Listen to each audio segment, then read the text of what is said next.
Welcome to my YouTube channel. I am Akhilesh और आज मैं आपको सिखाऊंगा फ्यूचर परफेक्ट टेंस के इंटरोगेटिव सेंटेंस का पैसिव वॉइस। आज की जो क्लास है यह क्लास यस या नो टाइप पे होगा और जो उसके बाद की क्लास हम लोग करेंगे उस क्लास में हम लोग WH वर्ड का पैसिव बनाना सीखेंगे। ठीक है, तो चलिए क्लास को शुरू करेंगे। सबसे पहले हमें समझते हैं कि फ्यूचर परफेक्ट टेंस के इंटरोगेटिव सेंटेंस का एक्टिव वॉइस स्ट्रक्चर कैसे होता है। देखिए इंटरोगेटिव का स्ट्रक्चर होता है एक्टिव वॉइस का। आज का हमारा टॉपिक है यस या नो टाइप। ठीक है, स्ट्रक्चर एक्टिव वॉइस का होता है बेटा BSF पहले आपका आते हैं, उसके बाद आपको सब्जेक्ट देखने को मिलेगा। सब्जेक्ट के बाद आपका हैव आता है, हैव के बाद में आपका थर्ड फॉर्म होता है, थर्ड फॉर्म के बाद आपका ऑब्जेक्ट होता है और लास्ट में आपका क्या होता है क्वेश्चन मार्क होता है। ये आपके एक्टिव वॉइस स्ट्रक्चर हो गया, ये आपको ऑलरेडी पता भी होगा। ठीक है, अब इसको हमें पैसिव में कैसे चेंज करना है वो समझने का प्रयास करें। देखो तो पैसिव बनाने के लिए भी आपको अधिक से एक्स्ट्रा दिमाग नहीं लगाने की आवश्यकता है, वह भी बहुत ही आसान है। देखिए आपको करना क्या है, जो भी आपका एक्टिव वॉइस में यहाँ ऑब्जेक्ट है उसी ऑब्जेक्ट को आपको यहाँ पे देखो सब्जेक्ट बनाना है, उस ऑब्जेक्ट को आपको सब्जेक्ट बनाना है। बस समझ गए। और जब वो है ऑब्जेक्ट को आप सब्जेक्ट बनाएंगे उसी के अनुसार पहले आपको हेल्पिंग वर्ब लगा देना है, चाहे भी लगाइए या सेल है। बस समझ में आ गया। देखो जो एक्टिव वॉइस का ऑब्जेक्ट है उस ऑब्जेक्ट को आपको सब्जेक्ट बनाना है और उसके अनुसार आपको BSL पहले लिखना है। सबसे पहले BSL आएगा, उसके बाद आपको एक्टिव वॉइस के जो भी ऑब्जेक्ट होगा उसी ऑब्जेक्ट को आपको सब्जेक्ट में बदल देना है। देखो बात समझो, अगर आप एक्टिव वॉइस के ऑब्जेक्ट को देख के समझ जा रहे हैं बेटा कि इसका जो सब्जेक्टिव केस होगा वो क्या होगा और उसके साथ कौन सा वर्ब लगाया जाएगा, तो आप पहले ही यहाँ पे BSL लगा लीजिएगा। अगर आपको नहीं समझ में आ रहा पहले, तो पहले आपको क्या करना है कि ऑब्जेक्ट को सब्जेक्ट में लगाना है, उसके बाद आपको फिर BSL का चुनाव कर लेना है। ठीक है, चलिए हो गया। अब देखो ऑब्जेक्ट को सब्जेक्ट बनाएंगे उसके बाद आपको है और बी, देखो है और बी दोनों साथ में रहते हैं बेटा, है बी लगाना है। उसके बाद थर्ड फॉर्म लगाना है, थर्ड फॉर्म के तुरंत बाद आपको बाई लगाना है। बाई के बाद जो भी यहाँ पे एक्टिव वॉइस का सब्जेक्ट है उस सब्जेक्ट को आपको ऑब्जेक्टिव केस बना के लिख देना है, ऑब्जेक्ट बना के उसको लिख देना है। ये हो गया स्ट्रक्चर, एक्टिव वॉइस और पैसिव दोनों का स्ट्रक्चर हो गया। अब हम लोग एग्जांपल देखते हैं, एग्जांपल से बात अच्छे से क्लियर हो जाएगा। तो पहला एग्जांपल यहाँ पे लिखा है, देखो the poor man had left the place। ये एक्टिव वॉइस का सेंटेंस है। अब इसका हमें बनाना है पैसिव बनाना है। पैसिव बनाने के लिए आपको क्या करना है, पहले आपको पहचानना है कि ऑब्जेक्ट कहाँ पे है, द प्लेस आपका ऑब्जेक्ट है, उसी ऑब्जेक्ट को पकड़ना है। जैसा हमारा फॉर्मूला कहता है कि ऑब्जेक्ट को आपको सब्जेक्ट बनाना है। देखो द पुअर ये हमारा ऑब्जेक्ट है, उसी को मैंने यहाँ पे देखो सब्जेक्ट बनाया है, लेकिन इसके पहले मैंने यहाँ पे भी पहले ये है क्योंकि मुझे पहले पता हो गया। जैसे मैंने इसको देखा कि द प्लेस ऑब्जेक्ट है, जब ये सब्जेक्ट बनेगा तो उसके साथ जो वर्ब आएगा वो विल ही आएगा, तो मुझे देख के अंदाजा हो गया। लेकिन अगर आपको देख के अंदाजा नहीं हो रहा तो पहले आपको द प्लेस यहाँ पे लिख लेना है, उसके बाद सोचना है आपको कि द प्लेस तो सिंगल होता है, क्योंकि देखो विल या सेल का सिंगल और प्लूरल से इनका कोई लेना देना नहीं होता है। आई और बी के साथ आपको सेल लगाना होता है, बाकी अन्य कोई भी सब्जेक्ट आए सभी के साथ आपको सिर्फ विल का प्रयोग करना होता है। ठीक है बेटा, देखो यहाँ पे मैंने प्लेस तो उसके पहले मैंने बी लगाया, उसके बाद जो फॉर्मूला क्या कहता है, जब बी के साथ से कोई एक हो गया और फिर को सब्जेक्ट बना दिए बिल्कुल कर दिए। अब क्या करना होता है, हैव बीन लगाना होता है। देखो यहाँ हैव बीन आया, हैव बीन के बाद मेरे ऊपर थर्ड फॉर्म यहाँ पे लिख दिया मैंने। थर्ड फॉर्म के तुरंत बाद देखो क्या आता है, बाई, देखो बाई लगा दिया। बाई के बाद क्या करना है, जो भी एक्टिव सब्जेक्ट होगा उस सब्जेक्ट को पैसिव में आपको ऑब्जेक्ट बनाना है, द पुअर मैन बन गया पैसिव वॉइस। अगला एग्जांपल देखिए, लिखा है shall be have driven the car. अब इसमें सबसे पहले आपको ऑब्जेक्ट को फाइंड आउट करना है कि where is the object in this sentence. Object कहाँ है, आप कहोगे सर ऑब्जेक्ट तो है द कार, आपका क्या है ऑब्जेक्ट है। तो इसको मैं क्या करूँगा पैसिव वॉइस में सब्जेक्ट बनाऊंगा, द कार, द कार। मुझे पता है कि द कार सिंगल सब्जेक्ट बनेगा और उसके साथ क्या और लगेगा, बी लगेगा, इसलिए मैंने बी यहाँ लगा दिया। तो विल द कार। अब देखो जब आपने ऑब्जेक्ट को सब्जेक्ट बना दिया उसके बाद हैव भी लिखना होता है, तो हैव और बी लिख दिया मैंने। उसके बाद मैंने आपका थर्ड फॉर्म तो ड्राइवन, ड्रीवन भी बोलते हैं बहुत लोग, अब ड्रीवन या ड्राइवन। उसके देखो थर्ड फॉर्म के बाद क्या लगाना, तुरंत आपको बाई लगाना है, तो बाई आ गया। बाई के बाद आपको क्या कहता है कि एक्टिव वॉइस जो सब्जेक्ट होगा पैसिव वॉइस से बनाना होता है ऑब्जेक्ट को लास्ट में क्वेश्चन। आसान है, बहुत आसान है। मैंने तीसरा आप बना के दिखाऊं, चलो मैं इसको भी समझाने दो। सेंटेंस है will she have wash the new shirt, she have wash the new shirt. अब इसका पैसिव कैसे बनेगा, ऑब्जेक्ट पहले पहचान, द न्यू शर्ट, ये तीन शब्द मिलके यहाँ पे ऑब्जेक्ट का काम कर रहा है बेटा, ठीक है। तो यहाँ पे हम पैसे बनाएंगे, इसके पहले आपको बिल लगा देना है, उसके बाद आपको लगना द न्यू शर्ट, वो ऑब्जेक्ट है एक्टिव वॉइस का, पैसे में इसे बना देना सब्जेक्ट, तो द न्यू शर्ट हो गया। अब देखो जो ऑब्जेक्ट को सब्जेक्ट बनाते हैं उसके बाद क्या फॉर्मूला में क्या लिखा है वर्ब बी, उसके बाद main of third form was, third form के बाद लिखा है बाय, ऐसा हर तक रहता है एज इट इज वही काम कर रहा है बेटा।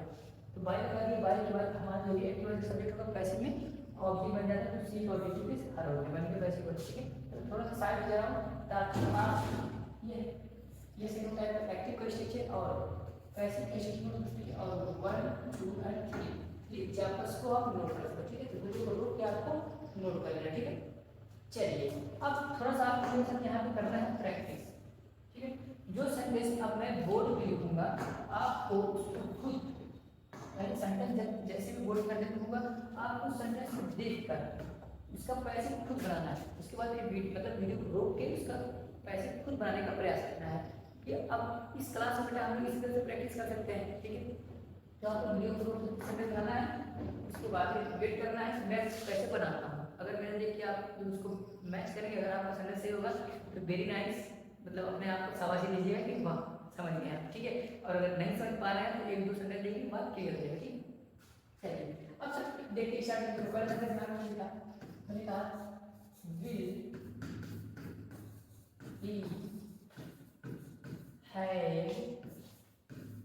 read that newspaper, ये हमारा एक्टिव वॉइस सेंटेंस। आप ऐसे बना लीजिए, देखो बनाओ ऐसे, will he have read the newspaper, चलो कैसे बना दिखाओ, बन गया। अब मेरा देखो मैं कैसे हमारा ऑब्जेक्ट क्या है दैट न्यूज़पेपर ऑल्सो, उसके पहले हम और लगा के ये लगा के बिल हो गया। अब बिल के बाद हम सब्जेक्ट नया सब्जेक्ट हमारा है दैट न्यूज़ पेपर, ये हमारा सब्जेक्ट हो गया। अब इसके बाद क्या लगाते हैं हम हैव भी लगाते हैं, तो हैव बी, अब मेरे ऊपर थर्ड फॉर्म लगाएंगे, यहाँ पे लिखा है रेड तो यहाँ पे थर्ड फॉर्म रेड ही होगा। थर्ड फॉर्म के बाद क्या आता है बाई, बाई लगाते हैं, बाई के बाद क्या लगाते हैं एक्टिव, जो भी हमारा सब्जेक्ट है वैसे में हम उसको ऑब्जेक्ट बना लेते हैं, क्या हो गया हमारा मतलब क्वेश्चन मार्क। सही था आपका, अगर सही था वेरी नाइस, अगर नहीं सही तो उसको लेकर सही कीजिए। लेकिन अगर आप मेरे स्टूडेंट रेगुलर आप मेरे क्लासेस अटेंड करते हैं तो गलत होने का सवाल ही पैदा नहीं होता है, ठीक है। क्योंकि मेरे स्टूडेंट बेटा ब्रिलियंट ही होते हैं, ठीक है। चलिए इससे डिबेट नहीं करते हैं कि स्टूडेंट कैसे, हम स्टूडेंट डिपेंड करता है कि वो किस सवाल में, ठीक है। कि मैं तो चाहूँगा कि हर बच्चा ग्रेड बने, जीनियस बने, बट इतना पॉसिबल है जब बच्चा खुद चाहे कि हाँ सर मुझे जीनियस बनना है, मुझे ग्रेड बनना है, क्योंकि अकेले मेरी मेहनत करने से कुछ होगा नहीं। मैं तो अपना पूरा मेहनत करता हूँ, पूरा प्रयास रहता है कि हर बच्चे को समझा दूँ मैं, उसके समझ में आ जाएगा। बट अगर बच्चा खुद समझना ही नहीं चाहेगा, खुद उस टॉपिक को सीखना ही नहीं चाहेगा, तो मैं भी उसको नहीं सिखा पाऊँगा, ठीक है। तो कुछ गलती बच्चे की भी होती है और कुछ गलती टीचर की भी होती है, ठीक है। चलिए फोकस करते हैं, देखिए दूसरा सेंटेंस है said I had asked them, इस बार एक्टिव वॉइस सेंटेंस। चलो पैसे बना के दिखाओ आप मुझे, चलिए मैं वीडियो को बना के बनाना, ठीक है। अब मेरे देखो कैसे मैसेज करना है इसको। तो हमारा जो एक्टिव वॉइस का ऑब्जेक्ट यहाँ पे देम है, और देम का सब्जेक्टिव कुछ होता है दे, उसके लिए हेल्प गाइड दिलाते हैं। अब बिल के बाद हम लगाएंगे दे, मतलब अब देखो ऑब्जेक्ट को सब्जेक्ट में, इस ऑब्जेक्ट को मैं सब्जेक्ट में बदल दिया। अब इसके बाद क्या लगाऊंगा बेटा हैड और बिल लगाऊंगा, और हैड के बाद क्या लगाऊंगा मेरे ऊपर आस्क्ड। थर्ड फॉर्म के बाद क्या करूंगा, तुरंत थर्ड फॉर्म लिखने के तुरंत बाद में लिखूंगा बाय, और बाय के बाद हमारा जो भी एक्टिव वॉइस का सब्जेक्ट है कैसे मतलब क्या हो जाता है ऑब्जेक्ट हो जाता है क्वेश्चन मार्क, ठीक है। अगले एग्जांपल देखते हैं, थोड़ा सा मैं छोटा कर रहा हूँ ताकि आप थोड़ा सा दूसरा एग्जांपल लिखा हूँ आपको। नेक्स्ट एग्जांपल नंबर 4, मैंने कहा विल दे हैव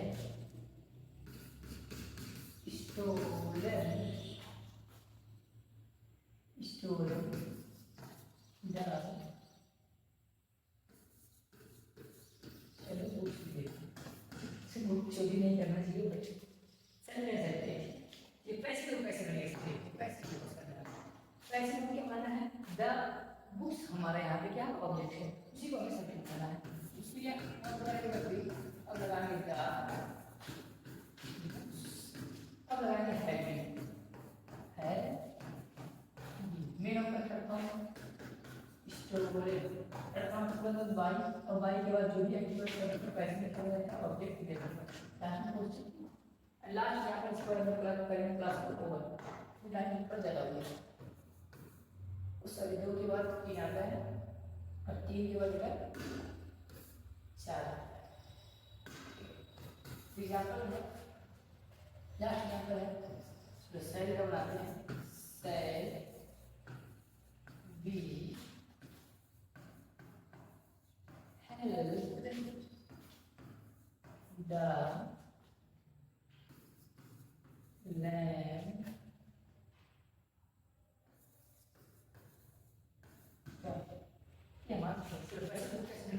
सॉरी देखिए वैसे कहेंगे द लैंड बॉय ये हमारा ऑब्जेक्ट है इसी को हमें क्या होता है सलीम चेंज कर देना है तो इसके लिए क्या आएगा हमारा विल क्या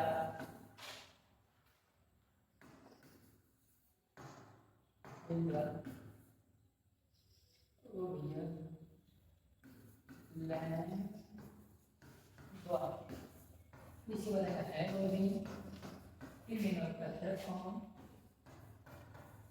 एल या बॉडी और बाई के बाद डी का ऑब्जेक्ट किसके आते हैं मार्क में थोड़ा सा पढ़िएगा ताकि आपकी चार एग्जांपल्स को भी नोट कर सके बेटा ठीक है आई होप कि कोई नोट कर लिया होगा तो बेटा अगर किसी छोटे टॉपिक को समझने के 7 एग्जांपल्स एनफ होते हैं ठीक है और अगर आपने फोकस किया होगा अच्छे से दिमाग लगाया होगा आपको मूवी को भी टॉपिक अच्छे से समझ में आया होगा ठीक है अब बारी है होमवर्क की मैं अब आपको सिर्फ और सिर्फ 5 सेंटेंस होमवर्क के रूप में दूंगा और उसको आपको कैसे में चेंज करके मुझे कमेंट सेक्शन में सेंड करना ठीक है ताकि मैं भी जान पाऊँ कि आपको समझ में आया या नहीं आया अगर किसी प्रकार का डाउट है तो आप उसको कमेंट सेक्शन में मुझसे पूछ सकते हैं ठीक है चलो सेंटेंस नोट करो पहला सेंटेंस है will she have drunk all the water पहला sentence will she have drunk all the water next sentence है shall I advise him तीसरा सेंटेंस है will your father arranged that much money will your father arrange that much money तीसरा sentence है चौथा sentence है shall we bought the vegetables and last sentence है will the pune have ये क्या बोलो will the pune have opened the gate 5 minute को आपको ऐसे बना के मुझे सेंड करना ठीक है तो आज के लिए इतना ही तब तक के लिए अपना ख्याल रखिएगा और घर पे पढ़ते रहिएगा thanks for watching this video